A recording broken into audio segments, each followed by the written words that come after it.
Imaginez la scène, parce qu'honnêtement, elle a quelque chose d'irréel. Lionel Messi vient de signer une nuit immense, presque insolente, et au lieu de laisser le monde respirer, il balance une phrase qui rallume d'un seul coup la guerre psychologique avec Kylian Mbappé et la France. Moi, en tant que passionné de football, j'ai senti immédiatement que ce n'était pas une petite déclaration de vestiaire. C'était une flèche. Une vraie. Une de celles qui ne se perdent pas dans le bruit du tournoi, mais qui restent plantées dans la mémoire. Avant d'entrer dans le cœur de cette histoire, abonnez-vous à la chaîne, likez cette vidéo et dites-moi en commentaire de quel côté vous êtes, parce que 90% des personnes qui regardent nos vidéos ne sont pas encore abonnées. Et franchement, si vous aimez ces récits brûlants, ces polémiques qui font trembler les vestiaires et ces analyses sans langue de bois autour du Real Madrid et de Mbappé, vous avez votre place ici avec nous. Ce qui s'est passé à Kansas City, au Arrowhead Stadium, n'a rien d'un simple match de groupe. L'Argentine affrontait l'Algérie pour son entrée dans le groupe J du Mondial 2026, et Messi, à 38 ans, a rappelé au monde entier qu'un génie ne vieillit jamais comme les autres. 3 buts. Un triplé. Une victoire 3-0. Et surtout, un symbole énorme. Avec ses buts, Messi a rejoint Miroslav Klose au sommet des meilleurs buteurs de l'histoire de la Coupe du Monde, avec 16 réalisations. Vous vous rendez compte ? 16 buts dans la compétition la plus impitoyable de la planète. Pour moi, c'est exactement là que commence le vrai feu. Parce que dans cette même nuit, Messi ne dépasse pas seulement des légendes comme Pelé ou Ronaldo Nazario dans l'imaginaire populaire. Il vient aussi frapper directement l'orgueil de Mbappé, ce joueur que beaucoup présentent comme l'attaquant le plus létal du football moderne. Et quand vous êtes supporter du Real Madrid, vous ne pouvez pas regarder ça comme un simple duel argentin contre français.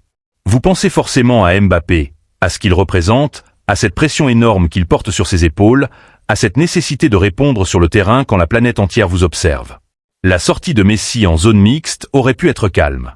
Après une telle performance, il aurait pu sourire, parler du collectif, remercier les supporters argentins, puis rentrer tranquillement. Mais non. Un journaliste lui demande qui est le favori du tournoi. Messi répond que c'est l'Argentine, parce qu'aucune autre sélection n'aurait, selon lui, cette qualité collective. Jusque-là, rien de choquant. C'est même logique. Un capitaine qui vient de marquer 3 buts ne va pas dire que son équipe a peur de tout le monde. Mais ensuite vient la question qui change tout. Le journaliste lui demande si la France n'est pas, elle aussi, une favorite crédible. Et là, selon les versions qui circulent depuis cette zone mixte, Messi lâche cette idée terrible. La France serait la cliente préférée de l'Argentine. Pire encore, il aurait visé l'arrogance des Bleus, parlant d'un joueur qui se croirait supérieur aux autres, une allusion que tout le monde a immédiatement reliée à Mbappé. Quand j'ai entendu ça, honnêtement, je n'arrivais pas à y croire. Pas parce que Messi ne peut pas avoir ce genre de pensée, mais parce qu'il sait mieux que personne le poids exact d'une phrase. Et c'est là que je prends position. Pour moi, ce n'est pas un dérapage. Ce n'est pas une émotion mal contrôlée après un triplé. Messi a trop d'expérience, trop de vécu, trop de maîtrise médiatique pour ignorer ce qu'il déclenche. Quand il parle de « cliente », il ne lance pas seulement une provocation. Il réactive Qatar. Il rouvre une finale qui n'a jamais vraiment cicatrisé dans le cœur français. Cette finale folle où l'Argentine avait cru s'envoler, où Mbappé avait ramené la France avec un triplé historique, avant que les tirs au but ne couronnent Messi et son pays. Vous vous souvenez de cette image de Mbappé, vidé, presque seul avec sa médaille d'argent ? Moi, je ne l'ai jamais oublié. Et je pense que Messi non plus. C'est pour ça que cette phrase est si lourde. Elle ne parle pas seulement du présent. Elle rappelle au monde que l'Argentine a gagné le match qui comptait le plus. Et dans le football, surtout au niveau mondial, celui qui gagne la finale gagne aussi le droit d'écrire le récit. Mais attention, parce qu'il y a un risque immense. Quand vous provoquez la France, vous ne provoquez pas une équipe fragile. Vous provoquez un vestiaire orgueilleux, un groupe blessé, une génération qui a déjà prouvé qu'elle savait survivre aux moments les plus violents. Et surtout, vous provoquez Mbappé. Là, je vais être très clair. Je trouve la sortie de Messi osée, presque dangereuse. Brillante pour créer une pression médiatique, oui. Mais dangereuse sportivement, parce que Mbappé est précisément le genre de joueur qui transforme une humiliation publique en carburant. Le script raconte que dans la concentration française, les mots de Messi auraient circulé très vite, par les réseaux, par les messages, par l'entourage des joueurs. Imaginez la scène. Vous préparez votre tournoi, vous essayez de rester concentré, et soudain, vous apprenez que l'homme qui vous a pris la Coupe du Monde vous appelle « client » et traite votre leader de garçon gâté, vaniteux. À ce moment-là, ce n'est plus une simple polémique. C'est une affaire d'honneur. Et ce qui me fascine encore plus, c'est la réaction supposée de Mbappé. Pas d'explosion publique. Pas de message rageur. Pas de phrase immédiate pour alimenter encore plus le brasier. Selon ce qui circule, il aurait choisi le silence, ou plutôt un silence calculé. Et franchement, je trouve cette posture intéressante. Parce que répondre à Messi sur les réseaux, c'est jouer le match que Messi a déjà installé. Mais répondre avec des buts, avec une Coupe du Monde immense, avec une performance qui oblige tout le monde à se taire, c'est une autre dimension. Pour nous, qui suivons Mbappé avec l'œil exigeant du madridismo, c'est exactement ce moment-là qui compte. Le talent, personne ne le discute. La vitesse, le sens du but, la capacité à changer un match en 2 secondes, tout ça, on le connaît. Mais le Real Madrid ne se nourrit pas seulement de talent. Le Real Madrid exige du caractère. Et face à une provocation pareille, la vraie question est simple. Mbappé va-t-il répondre comme une star vexée ou comme un champion destiné à prendre le pouvoir? Et pendant que le monde parle de Messi, un autre détail rend l'histoire encore plus tendue. Dans le vestiaire argentin, tout le monde n'aurait pas applaudi cette sortie. Un coéquipier expérimenté aurait même demandé à Messi de calmer le jeu, conscient que ce genre de mot peut devenir une arme offerte à l'adversaire. Et là, pour moi, le récit devient passionnant. Si même dans le camp argentin certains sentent le danger, c'est que la phrase a dépassé le simple folklore. Parce qu'au fond, toute cette histoire se joue sur une frontière très fine. Celle entre la provocation intelligente et l'erreur stratégique. Messi parle depuis le sommet, avec la légitimité d'un champion du monde. Mbappé, lui, porte le poids de l'avenir, celui d'un joueur qui doit prouver qu'il n'est pas seulement l'héritier annoncé, mais déjà un roi capable de faire tomber l'ancien roi quand les projecteurs brûlent le plus. Et ça, vous le savez, dans le football, ça ne pardonne jamais vraiment longtemps. Alors maintenant, posez-vous la vraie question. Messi a-t-il déjà gagné la bataille mentale en installant Mbappé sous pression avant même le premier grand choc? Ou vient-il, sans le vouloir, d'allumer la mèche qui pourrait réveiller la version la plus froide, la plus meurtrière, la plus madridista de Kylian Mbappé? Avant de replonger dans cette tempête, je vous le dis franchement, abonnez-vous, laissez un like et écrivez en commentaire ce que vous pensez de cette guerre Messi-Mbappé, parce que 90% des personnes qui regardent nos vidéos ne sont pas encore abonnées. Et sur une chaîne comme la nôtre, où l'on vit chaque dossier comme des supporters qui refusent les discours tièdes, votre avis compte vraiment. Reprenons là où la tension devient presque électrique. Mbappé apprendrait les mots de Messi dans un climat déjà chargé. Ce n'est pas une phrase lancée contre n'importe qui. C'est une attaque symbolique contre le visage de la France, contre le capitaine, contre l'homme qui, depuis des années, porte sur ses épaules l'idée même d'une nouvelle domination mondiale. Et moi, je vais être clair avec vous, c'est précisément dans ce genre de moment qu'on reconnaît les très grands. Pas quand tout sourit. Pas quand les défenses reculent par peur. Mais quand une légende vous met publiquement au défi et que le monde entier attend votre réaction. Selon ce qui circule, Mbappé n'aurait pas explosé. Il n'aurait pas répondu immédiatement avec une story, une phrase agressive ou un sourire forcé devant les caméras. Il aurait choisi le silence. Et ce silence, à mes yeux, est beaucoup plus inquiétant qu'une réponse impulsive. Parce qu'un joueur blessé dans son orgueil peut faire du bruit. Mais un joueur qui se tait, qui absorbe, qui garde tout à l'intérieur, peut devenir dangereux. Très dangereux. Surtout quand ce joueur s'appelle Kylian Mbappé. Et là, vous sentez le paradoxe? Messi voulait peut-être installer une pression. Il voulait peut-être rappeler à la France que l'Argentine avait gagné la finale qui compte le plus. Mais en faisant ça, il donne aussi à Mbappé une matière émotionnelle incroyable. Une rage propre, une motivation personnelle, presque intime.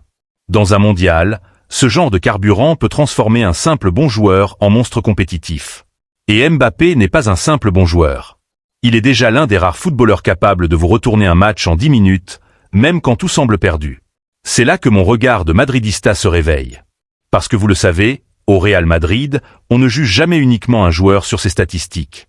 On regarde comment il respire dans les grands soirs. Comment il encaisse l'injustice, la provocation, la pression, les projecteurs. Mbappé a déjà connu une finale de Coupe du Monde monstrueuse, avec 3 buts contre l'Argentine, et pourtant il a perdu. C'est cruel, mais c'est aussi ça, le football de très haut niveau. Vous pouvez signer un match historique et repartir avec une blessure qui vous suit pendant des années. Alors quand Messi, après son triplé contre l'Algérie, ressort cette histoire de France, cliente, il touche exactement cette cicatrice. Il ne parle pas seulement aux joueurs actuels. Il parle au Mbappé de l'usaille, celui qui a tout donné et qui a vu Messi soulever le trophée. Et franchement, c'est là que je trouve la déclaration à la fois brillante et brutale. Brillante, parce qu'elle impose le récit argentin dans toutes les têtes.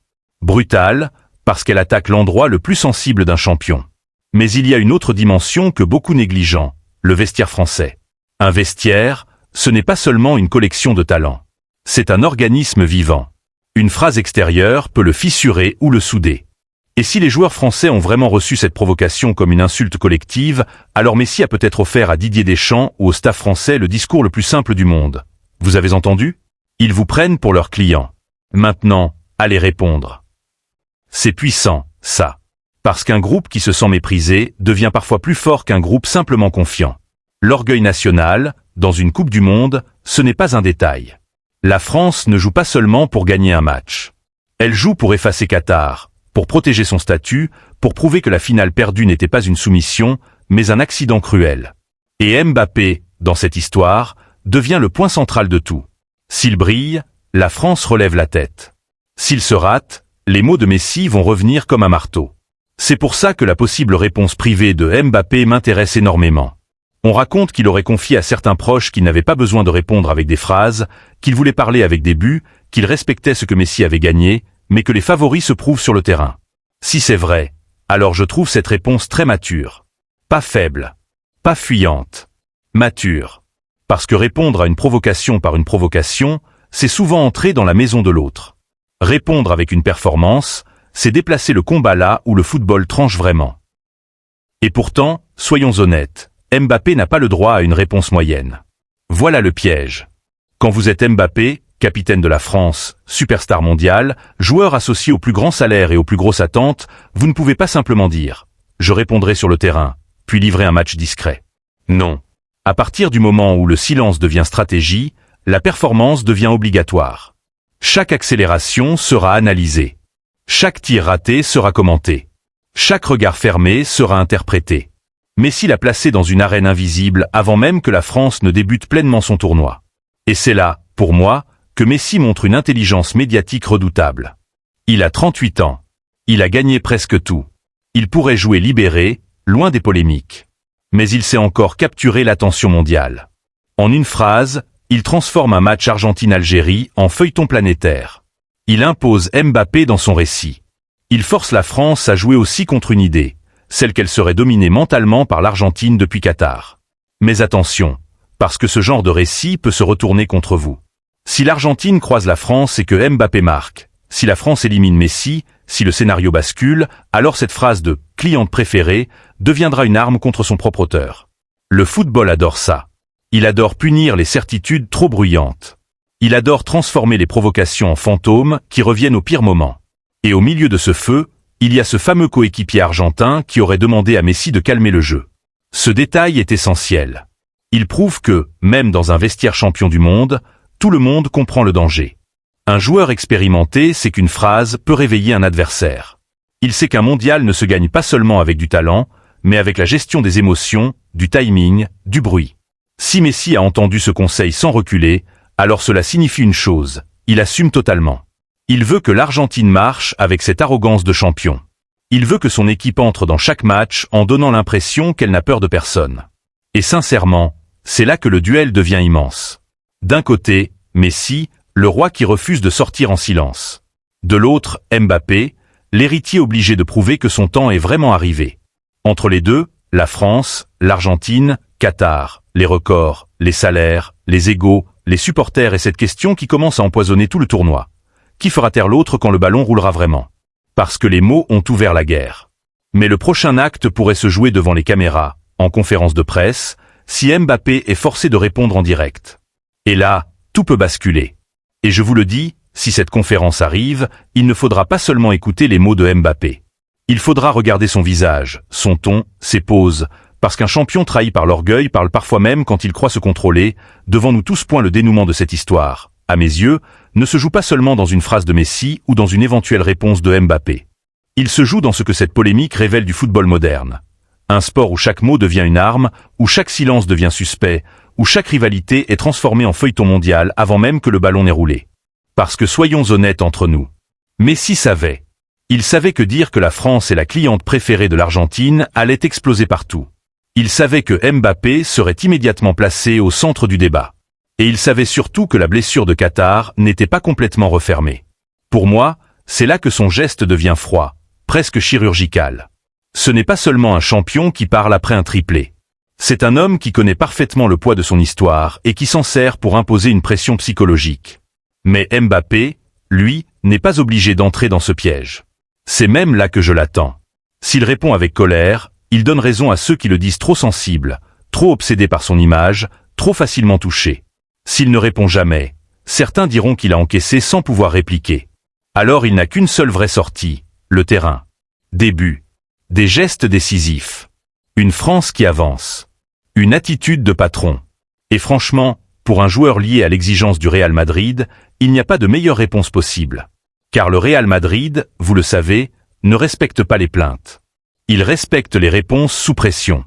Il respecte les soirs où le stade vous siffle et où vous marquez quand même. Il respecte les joueurs capables de transformer l'hostilité en carburant. Voilà pourquoi cette polémique peut devenir un moment fondateur pour Mbappé.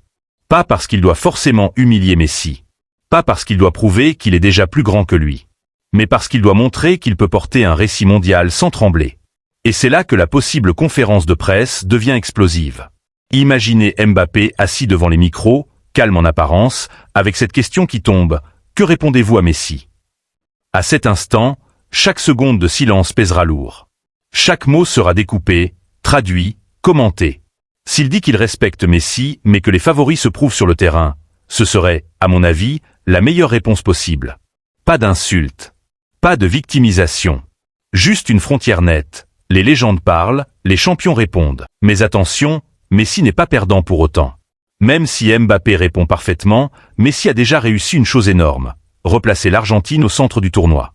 Après une victoire contre l'Algérie, le monde entier ne parle pas seulement du triplé, ni du record égalé avec Klose, ni de ses 200 matchs sous le maillot argentin. Il parle de la France.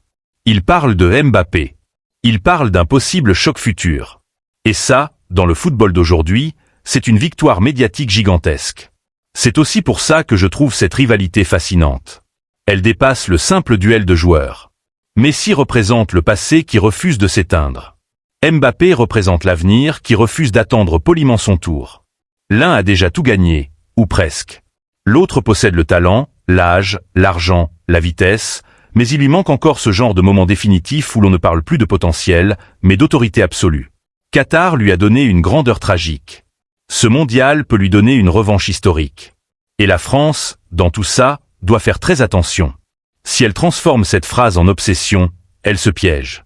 Si elle l'ignore totalement, elle perd peut-être une énergie précieuse. Le bon équilibre, selon moi, c'est de l'utiliser sans s'y noyer. Que les joueurs se disent, ils nous prennent pour leurs clients. Très bien. Répondons avec notre football. Mais qu'il ne joue pas uniquement pour Messi. Un mondial ne se gagne pas par vengeance.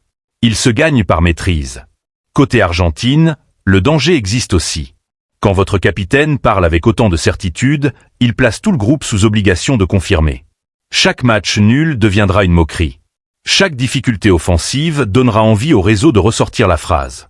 Et si un jour l'Argentine tombe face à la France, ou même avant, cette arrogance supposée reviendra comme un boomerang. Dans le football, la mémoire est cruelle. Elle pardonne aux vainqueurs, mais elle massacre ceux qui parlent trop avant de tomber. Alors, qui a raison? Messi a-t-il le droit de provoquer? Oui, parce qu'il a gagné la finale la plus lourde, parce qu'il a le statut, parce qu'il vient de signer un triplé historique, parce que dans le sport de haut niveau, l'intimidation fait partie du jeu. Mais est-ce élégant? Pas totalement. Est-ce risqué? Énormément. Et c'est justement pour ça que cette histoire nous captive. Elle n'est pas propre, elle n'est pas douce, elle n'est pas diplomatique. Elle est humaine. Elle parle d'ego, de douleur, de revanche et de pouvoir. Pour moi, Messi a remporté le premier round médiatique. Il a imposé ses mots, son tempo, son récit. Mais le vrai vainqueur ne sera connu que si les deux équipes se croisent. Là, plus de rumeurs.